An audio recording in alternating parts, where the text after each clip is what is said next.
오늘은 하늘의 팔복입니다. 우리 예수님께서 우리에게 주신 복이 있는 사람은 바로 이러한 사람이다. 여러분, 우리 그리스도인들이 받을 복이 참 많습니다. 지난주에도 많은 복들이 있었잖아요. 그런데 우리 예수님께서 선포하시는 복이 바로 오늘 더 좋은 복이 있습니다. 그래서 우리 그리스도인들의 이 헌장이라고 하는 이 마태복음 5장에 나오는 이 산상수훈 팔복의 말씀이 오늘 우리에게 있습니다. 이 팔복은 천국 백성들이 어떻게 살아가야 하는지, 또 무슨 일을 해야 되는지, 그 우리 그리스도인들의 아주 성스러운 삶에 대해서 이야기를 하고 있습니다. 그래서 우리는 삶이 중요한 거예요. 삶을 통하여서 열매를 맺기 때문에 우리 예수님께서 이 복받은 자들의 삶에 대해서 오늘 이야기를 해주시는 것입니다. 오늘 예수님께서 산 위에 오르셨는데, 이 산은 많은 학자들이 그러는데 아마 갈릴리 바다 옆에 있는 아마 조그마한 산이 아니었겠느냐. 그래서 그 산에 앉으셔서 그 많은 무리들이 이렇게 몰려왔을 때 산에 앉으셔서 그들에게 가르치신 것입니다. 오늘날로 말하자면은 큰 집회죠.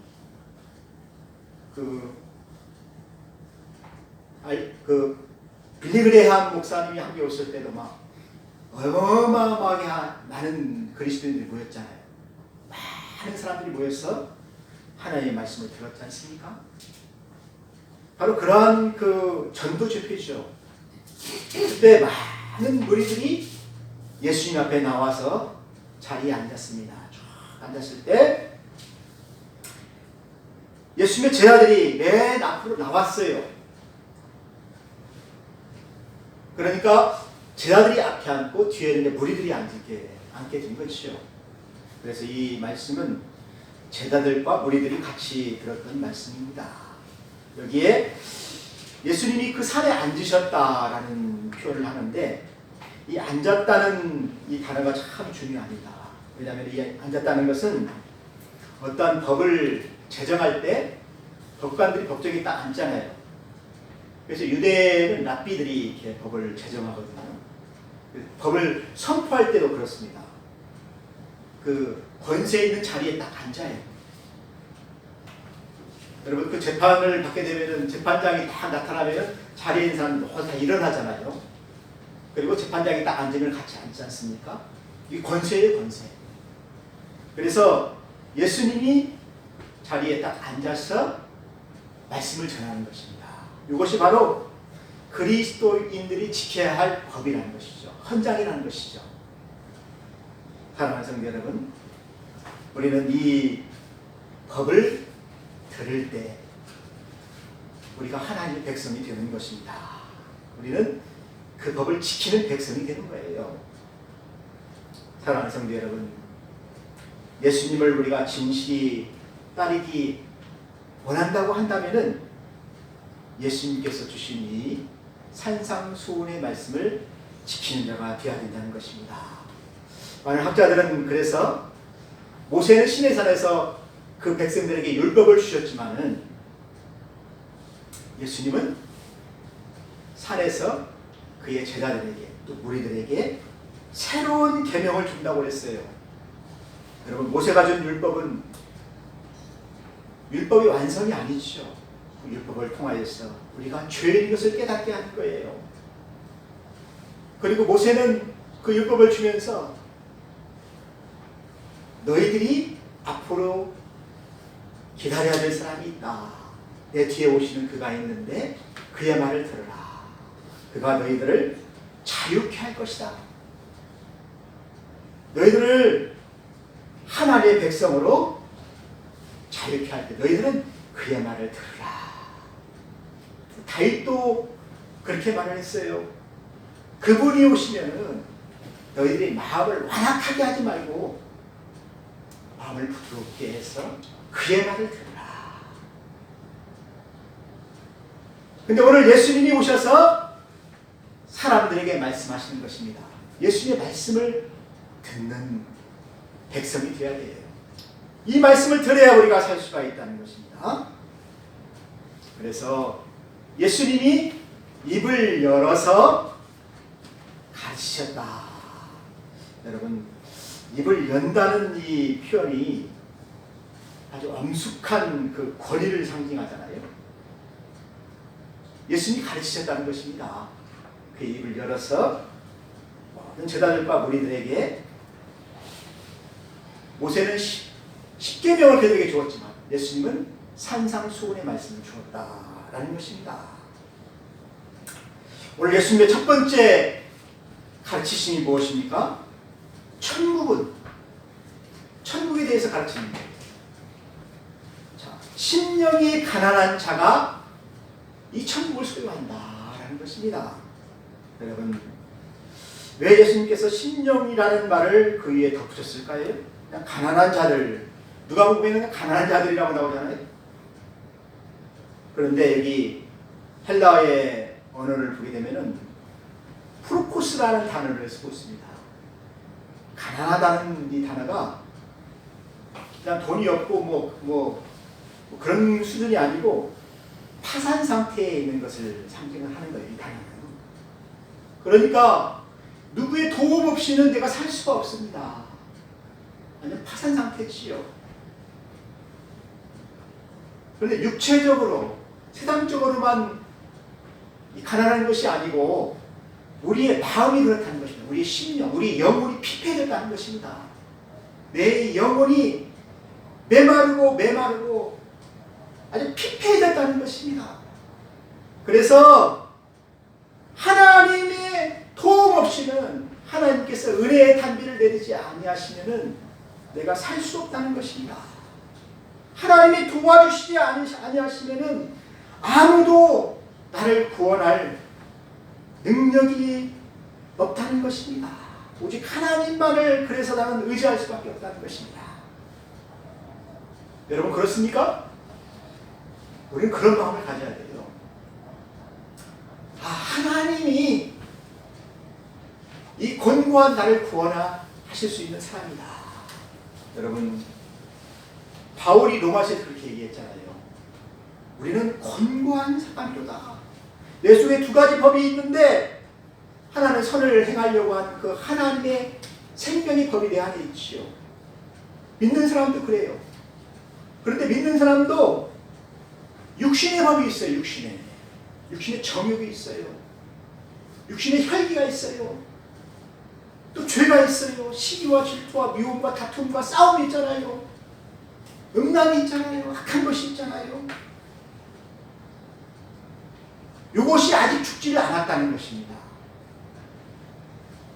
그래서 바울은 나는 날마다 죽노라. 그래서 성령님께서 내 안에 오셨어. 나에게 선한 능력으로 힘을 주시니까, 성령의 은혜를 주시니까 내가 살 수가 있다. 그래서 바울이 그랬잖아요. 나는 곤고한 사람이다. 누가 나를 이 사망의 법에서 이길 수 있게 하겠느냐? 예수님이시라는 것입니다. 성령님이시라는 것입니다. 성령님이 나에게 힘을 주신다는 것입니다. 이길 수 있는 힘을 주신다는 것입니다. 그러니까 심령이 가난한 자는 늘 그런 마음을 갖는다는 것입니다. 하나님이 나를 도와주실 수 있습니다. 메마르고 지치고 피폐한 내 영혼에 힘을 주십시오. 은혜의 담비를 주십시오. 성령을 부어주십시오. 그럴 때 그 사람이 천국을 소유하게 되는 축복을 받게 된다는 것입니다. 여러분, 가난한 사람들이 그래서 예수를 믿게 되는 거예요. 마음에 가난하고 상한 심령들이 주님을 만나게 되는 거예요. 예수님 시대도 그랬어요. 배부르고 부유하고 등 따뜻한 사람들은 교만해져서 예수님께 나올 생각을 안 해요. 그런데 힘들고 어렵고 지치고 고난당하고 억울한 일 많이 당하고 이런 사람들은 갈 곳이 없어요. 예수님 앞에 나옵니다. 주님 앞에 나오면 주님이 어떻게 합니까? 그들의 모든 죄를 사하고 다 용서하시고 하나님의 자녀로 살 수 있도록 은혜를 주시잖아요. 새롭게 하시잖아요. 그래서 이 사람들이 하나님의 자녀가 되었다는 것입니다. 예수님 당시에서도 많은 무리들이 왜 예수님께 왔습니까? 하나님의 말씀을 듣지 못한 지갈이다. 영적인 굶주림입니다. 400년 동안 선지자가 없어가지고 하나님의 말씀을 전해줄 사람이 없었어요. 그래서 예수님이 오셨을 때 이들이 예수님의 말씀을 듣고 큰 위로를 받았다는 것입니다. 그래서 그들이 하나님의 나라에 들어가게 되었다는 것입니다. 그래서 심령이 가난한 자들이 천국을 차지한다. 두 번째 복입니다. 두 번째는 애통하는 자의 복입니다. 여러분, 우리가 천국에 들어가기 위해서는 자기의 죄를 알아야 돼요. 자기의 죄를 회개해야 돼요. 여러분, 많은 사람들이 처음 예수 믿었을 때 어떻습니까? 자기 죄를 깨닫지요. 그리고 자기 죄 때문에 울죠. 울고불고 막 그 하나님 앞에 회개하잖아요. 왜 그랬습니까? 예수님 앞에 나와보니까 내가 죄인인 거예요. 내 평생에 살아온 것들이 다 발자국마다 걸음마다 다 죄인인 거예요. 허물인 거예요. 나의 죄와 실수와 허물뿐인 것입니다. 그런데 그러한 나를 위해서 예수님이 십자가를 지시고 그 죗값을 다 감당하셨잖아요. 피를 흘리셨잖아요. 매를 맞으셨잖아요. 그걸 생각하니까 감사의 눈물이 흐르는 거예요. 은혜의 눈물이 흐르는 거예요. 하나님, 내 대신 벌을 받으셨군요. 내 죄를 위하여서, 내 죄를 사하기 위하여서 예수님이 그렇게 허락하시게 되었군요. 그래서 애통한다는 것입니다. 구약시대에는 이 애통이 어떻게 이루어졌냐면은 속주 양이 있어요. 속주 양. 양을 제단에 드릴 때 양을 잡잖아요. 양을 잡을 때 이 죄인이 그 곁에 서서 그 양 잡는 대제사장들을 바라보고 있습니다. 양을 바라보고 있어요. 양이 음매하고 그 피를 흘리면서 죽을 때 눈물을 흘린다고 해요. 근데 그때 그 양을 바라볼 때 불쌍히 여기는 거예요. 내 죄 때문에 양이 대신 죽어야 된다. 그 구약에 있는 백성들은 속죄 제물을 꼭 드렸어요. 그때 애통하는 것이죠. 그래서 애통하는 그 노래가 시편 22편입니다. 엘리 엘리 라마 사막다니, 양의 노래예요. 하나님 하나님 어찌하여 나를 이렇게 버리셨나이까. 내 죄를 위하여서 양이 이렇게 희생되게 하셨다는 것입니다. 사랑하는 성도 여러분, 그래서 애통하는 자는 하나님께서 그의 죄를 사하시기 때문에 위로를 받게 된다는 거예요. 여러분, 오는 아이들 어떻게 합니까? 부모가 눈물을 닦아주잖아요. 또 곁에 오게 해서 또 쓰다듬어 주시잖아요. 울지마 울지마 쓰다듬어 주시잖아요. 하나님이 죄 때문에 회개하는 자들을 그렇게 위로해 주신다는 것입니다. 여러분, 다윗은 그래서 그것을 느끼고 다윗이 시편에 노래한 이야기가 있어요. 하나님을 찾는 제사는, 하나님께서 찾으시는 제사는 양이 아니에요. 양을 드리거나 소를 드리거나 이런 것들을 하나님 기뻐하시는 것이 아니고 하나님은 상한 심령이다. 하나님 앞에 자기의 죄를 사하여 달라고 하는 기도라는 것입니다. 성경에서 세리가 그렇게 기도했잖아요. 자기 가슴을 치면서 나는 죄인이었다. 나는 죄인이었다. 그럴 때 이 세리가 의롭다함을 받았다. 하나님의 죄의 사함을 받았다. 그래서 우리는 그 상한 심령으로 애통을 하는 것입니다. 금식하는 것입니다. 우는 것입니다. 그때 하나님이 그의 죄를 용서하신다는 것입니다. 그래서 죄 때문에 회개하는 자는 하나님이 위로를 받을 것이다. 이것이 바로 두 번째 축복이에요. 세 번째 축복이 있습니다. 세 번째 축복은 온유한 자가 된다는 것입니다. 사랑하는 성도 여러분, 우리가 눈물을 닦아주는 분의 그 위로를 받았을 때 우리의 악한 마음들이 다 사그라져요. 나의 죄악된 그 모든 것들이 다 회개하게 돼요. 새롭게 되는 것입니다. 여러분, 위로를 한번 받아보세요. 또 내 죄를 위해서 한번 눈물을 한번 흘리면서 회개해 보세요. 그러면 이 사람은 새 사람이 되는 거예요. 완전한 사람이 되는 거예요. 사랑이 있는 사람이 되는 거예요. 그래서 온유는 어떤 마음입니까? 그리스도의 마음이에요. 그리스도의 사랑이에요. 사랑하는 성도 여러분, 이 사랑이 있을 때 우리 마음에 묘한 성품이 형성이 된다는 것입니다. 예수님께서 말씀하셨잖아요. 나는 마음이 온유하고 겸손하니 나의 멍에를 메고 내게 배우라.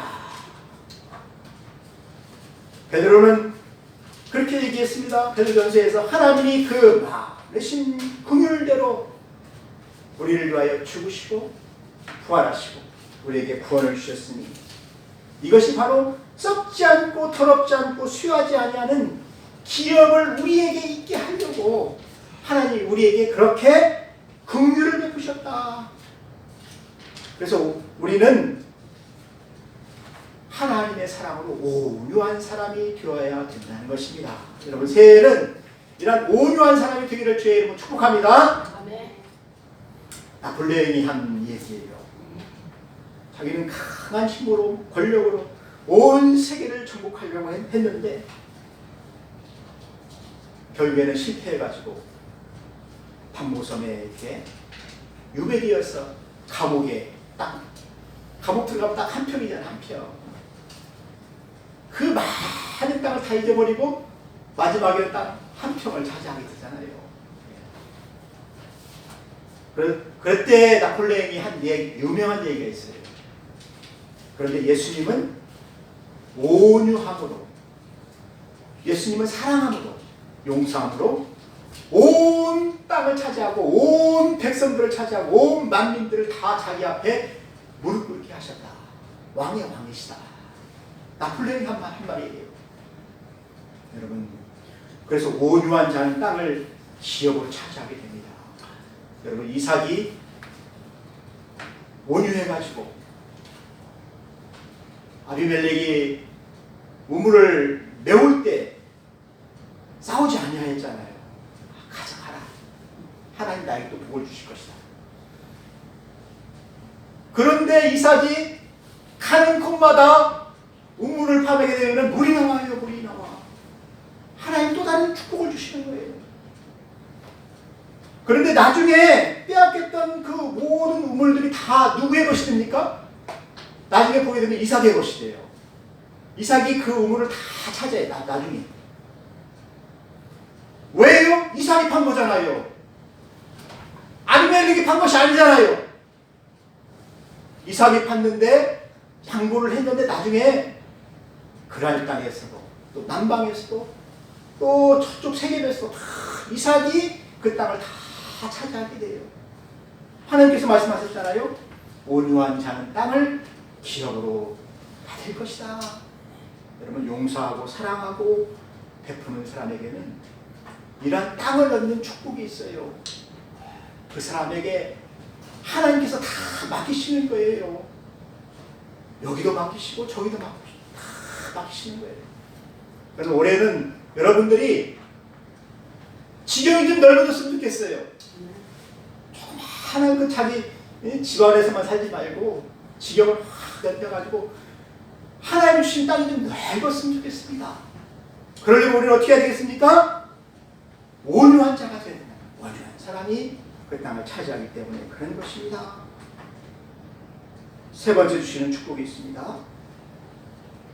의에 줄이고 목마른 자의 축복입니다. 이것은 우리가 주님께서 주시는 이 의가 있잖아요. 주님이 만드신 그 의가 있잖아요. 하나님의 나라가 있잖아요. 그 나라를 위해서 우리가 굶주림과 목마른 사람처럼, 여러분 굶주리고 목마른 사람들은 막 찾잖아요. 물을 찾고 음식을 찾잖아요. 또 그걸 달라고 막 물잖아요. 아이들 보면은 막 사달라고 하고 막 하잖아요. 막 구하잖아요. 그처럼 우리가 줄이고 목마른 자처럼 하나님의 나라를 달라고 하면은 하나님이 주신다는 것입니다. 하나님이 우리에게 배부르도록 주신다. 여러분 배부른다는 이 여기 그 헬라어가 호르타스 데손타이라는 말을 쓰는데, 양이 배부르게 먹어서 살이 찔 정도로 하나님께서 풍성하게 주신다는 거예요. 하늘의 양식을 그 백성들에게 주신다는 것입니다. 그러니까 우리는 하나님께 기도해야 돼요. 하나님의 은혜를 우리에게 주십시오. 거룩함을 주십시오. 하나님의 나라를 주십시오. 12가정을 주십시오. 우리 자녀들을 주십시오.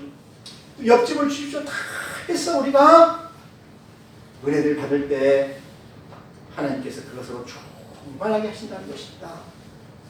그래서 우리는 긍휼히 여기는 자가 된다는 것입니다. 여러분, 우리가 긍휼히 여길 때 하나님도 우리를 긍휼히 여기신다고 말씀하셨어요. 너희가 사람의 과실을 용서하면 너희 천부께서도 과실을 용서하실 것이다. 긍휼을 행하지 아니하는 자는 긍휼 없는 심판을 받게 될 것이다. 그래서 우리는 불쌍히 여기며 서로 용서하기를 그리스도 안에서 서로 용서함 같이 할 때 하나님 우리를 긍휼히 여기신다는 것입니다. 그래서 긍휼히 여기는 자는 긍휼히 여기심을 받게 된다. 하나님이 그를 불쌍히 여기신다는 것입니다. 사랑하는 성도 여러분, 올해는 여러분들이 하나님의 긍휼을 입는 그런 한 해가 되시기를 주의 이름으로 축원합니다. 그래서 하나님의 택하신 백성으로서 여러분들이 하나님의 축복을 많이 받고 서로 사랑하고 또 자비하고 겸손하고 온유하고 오래 참음으로 올 한 해를 많은 열매를 맺는 그런 한 해로 살았으면 좋겠습니다. 축복이 있기를 주의 이름으로 축원합니다. 같이 기도하겠습니다. 하나님 아버지 감사합니다. 하나님께서 우리에게 주신 새해 말씀으로 우리가 하나님께서 주신 이 팔복을 보았습니다. 우리에게도 이러한 하나님의 축복된 자가 되게 하여 주옵소서. 복이 있는 자가 되게 하여 주옵소서. 예수님의 이름으로 기도하였습니다. 아멘.